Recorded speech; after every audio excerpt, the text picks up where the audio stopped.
Okay, I'm really looking forward to getting into this one. Till There Was You, surely one of the best Beatles covers that they ever did. And as usual, you can use the chord sheet and the tab, which I've attached to the post as a reference. Okay, let's get into it. First of all, it's definitely worth considering what key the song is in. In this case, it is F. And so what are the notes of an F major scale? F, G, A, B flat, that's our only flat, C, D, and E, and then you're back round to F again. Now, on every one of those scale degrees, we're going to construct a chord, and it's either going to be major or minor. So stay with me here. On the F, we have an F major. For the G, we get a G minor. For the A, an A minor. For the B flat, it's a major. For the C, it's a major. And for the D, it's a minor, D minor. We're going to leave it there for now, and we're not going to talk about the seventh chord, just because it gets used a lot less. The G. So all that to say, whenever we have one of those chords, an F, G minor, an A minor, etc., it makes sense because those chords belong to the key of F. Anything else, any chord outside of that, is going to be unusual and interesting, and the Beatles use those quite a lot. For the intro, we have this cycle of 4 chords. The first chord, F, this really nice and pretty G flat diminished 7. Might seem unusual to some of you, but it's on the chord sheet there. The G minor, which is one of the expected chords we talked about, and a C9 played like that. And it's a version of a C chord, also an expected chord because C is in the key of F. So when you put those 4 chords together for the intro, you have something like.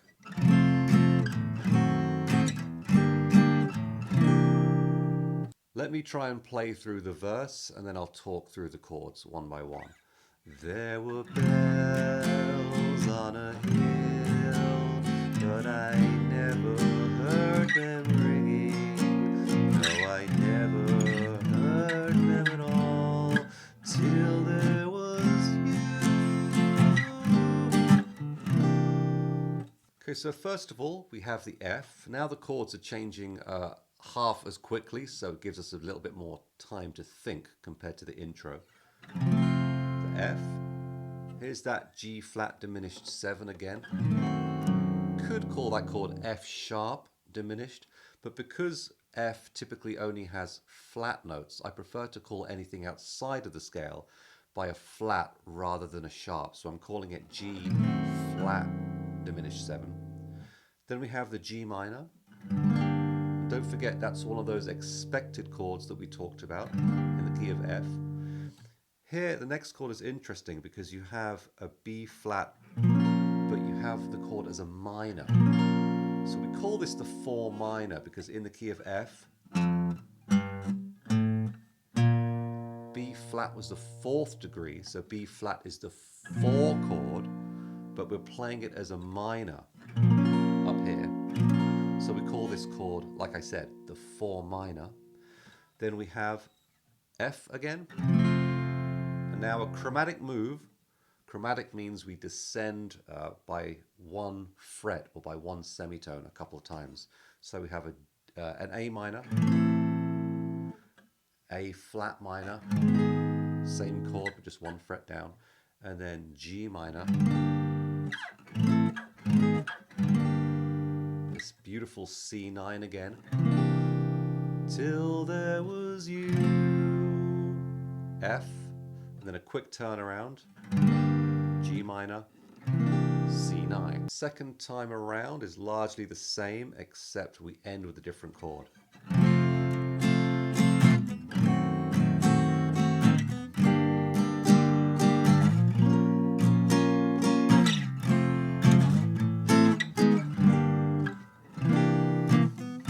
Here it is. This F9, it's actually the same shape as the C9, but now up here on the 7th and 8th frets, an F dominant 9. These next string of chords for the chorus are really beautiful and unexpected. Let me play it again and talk through them one by one. Then there was music and wonderful roses, they tell me, in sweet, fragrant meadows of dawn and dew. Really, really nice.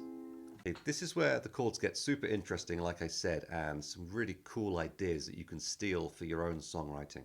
So we start with the B flat as a major this time. Expected, right? We said B flat is in the key of F. Then we make it a minor,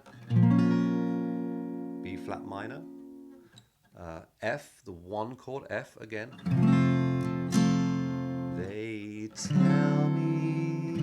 That's an interesting chord. That's another ninth chord, a D9. So we've had C9, we've had F9, now we have D9. Interesting because, as we said at the beginning, in the key of F, when we have a D chord, we usually expect it to be a D minor. So this functions as a kind of secondary type chord, D9. And now we have G minor.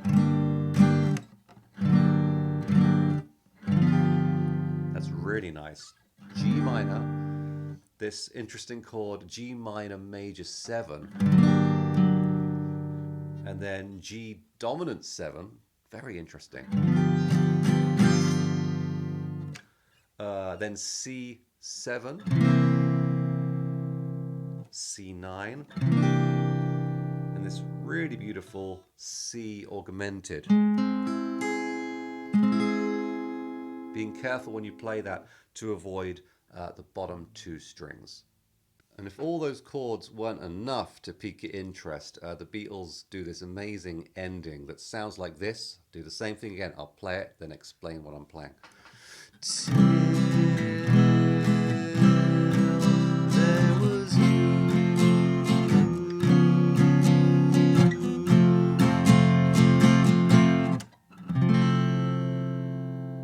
So interesting. We have a C, but then this out of nowhere, an E major,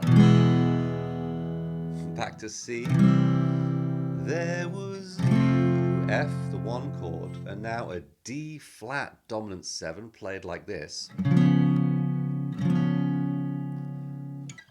Back to the F, and we end the song with this very sublime sounding F major 7. Okay, and I promised I'd show you the solo that George plays, a wonderful solo, especially considering he was 20 years old at the time. Let me try and play that without mistakes, hopefully, and then I'll break that down as well.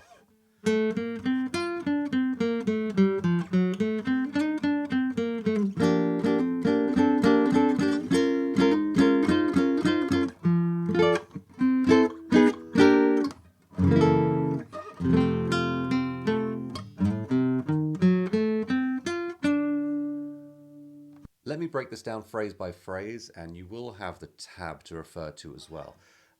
He's playing the solo over the verse chords, so let's think about what's going on over each chord. Over the F chord, he's playing this.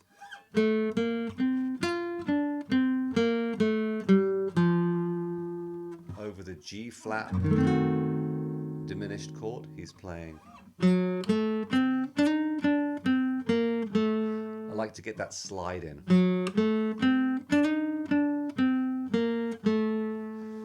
Here's a really clever chordal idea over the G minor and over the B flat minor. It's the same thing, just 3 frets apart. He does this on the top 4 strings. Kind of hammering on and then pulling off with the pinky and the ring finger. Same thing, 3 frets higher. Then this F6, I play it like that, trying to omit the D string there. Then this shape of an A minor. Again, he's moving it chromatically down, just like we did earlier on. different registered way of playing the chord, then this is really, really clever. He's playing a G flat 7 sharp 9. Really off sounding, but in context, just so cool. And then simply an F, which he arpeggiates like that on the top 3 strings. And finally a diminished line again, which very smartly ends on a D note, which is the 3rd degree of the B flat chord. So it's really, really clever and just tasty. Okay, just let me know how you got along with all of that. If you have any thoughts, questions, comments, feel free to let me know in the comments section, and we'll talk soon. Have fun.